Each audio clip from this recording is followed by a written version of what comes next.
Hi everyone and welcome back to the channel. As promised, I will bring you another list on the cars on Assetto Corsa, again GT3. And we're gonna start with what makes the best GT3 car for me. I want to touch on some of the points that make the correct GT3 car. We're gonna start at solid platform. Which car you select to drive, one of the key attributes is that it should be strong and steady to pressure. This may lead to steady lap times, much less errors, and a typical quicker race time. Easy to pressure on the restrictions. Being strong includes over the car being smooth to push toward the restriction of the car. Precise braking performance, one of the most crucial areas where you can locate lap time in under braking. A car that is strong and plays well under braking, it naturally assists quicker on lap times. And of course, a proper middle corner pace. Middle corner speed and mid-corner grip is hand-to-hand and it assists you to push your vehicle towards a better lap times, like we talk about. And of course, the top speed. A top speed is a crucial part of nearly any motorsport. Without it, you lose valuable time alongside each immediately and be losing time to competitors around you. On the last video, I talked about the pros and cons of all GT3 cars. And now, let's bring the best of the best. We start with the best for beginners, the Lexus RCF GT3. The Lexus is often a noticed vehicle on the ACC, but it presents one of the most solid structures to reach form. The front engine placement offered is completely strong, if not a little understeer, susceptible feeling all to the whole lap. It's far enormous speedy and instantly the line way to its 5.4-liter V8, allowing him to hold it all the cars in ACC. That's one of the nice locations to begin in case if you are new to the game.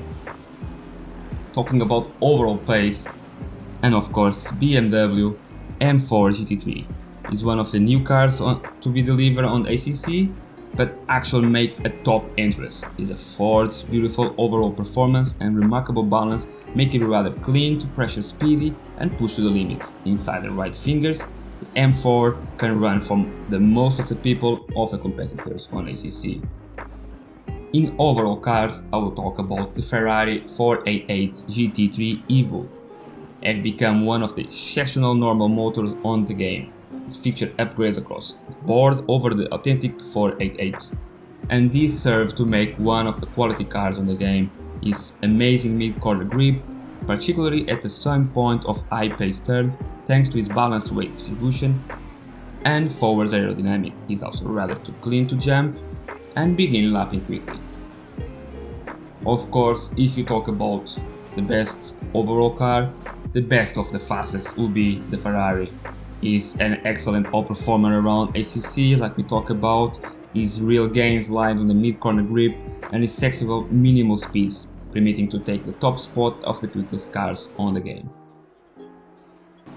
The best endurance car on ACC have to be the Bentley Continental GT. At the same time as many motors are similarly capable of endurance racing, but the king of persistence have to be the Continental GT3. It's an exquisite vehicle to power and with a wonderful balance and rides over curves and bumps with absolute ease.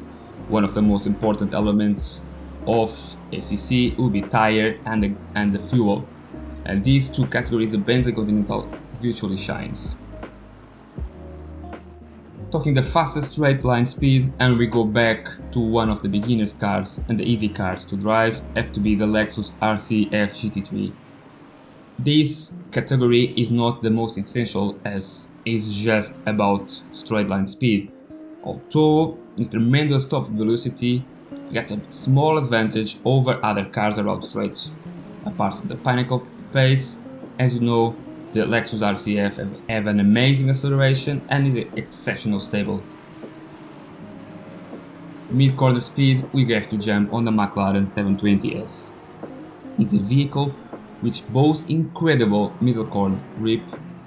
The 720 have a splendid aerodynamic stability, allowing to attack corners better than other cars. The best braking performance have to go to the Aston Martin V8 Vantage GT3. The Aston Martin is not normally a very preferred car, but its capabilities of standing braking overall performance allowing it to make it up on almost every other vehicle below braking. Alongside its insane braking overall performance is also tremendously strong, making a super preference for longer race and persistence racing. The most stable car have to go to the BMW M4 GT3, dethroning cars as the Lexus and the Aston Martin V8. It's a car that can be driving very hard without biting you. It's definitely one of the most stable and can deal with bumps and curves like no one. To finish the list, you have to go to the best in sprint race, and that one have to go to Ferrari 488. The Ferrari don't need any more praises, but is an excellent vehicle on sprint race for its response and balance, make it almost the best car through all the race teams. Isn't hard on tires and being pushed near the limit for a competitive sprint race distance. As you know, the 488 have a top-notch speed in almost every tune thanks to extraordinary mid-nuke grip and velocity, just loose comparing to endurance to its powerful range. And that was everything that you need to know about GT3 cars. As you know, this is my list, don't mean that this is the accurate list, but as you can imagine, this takes loads of time of trial and error, so please give me a like and share it, and see you on the next video.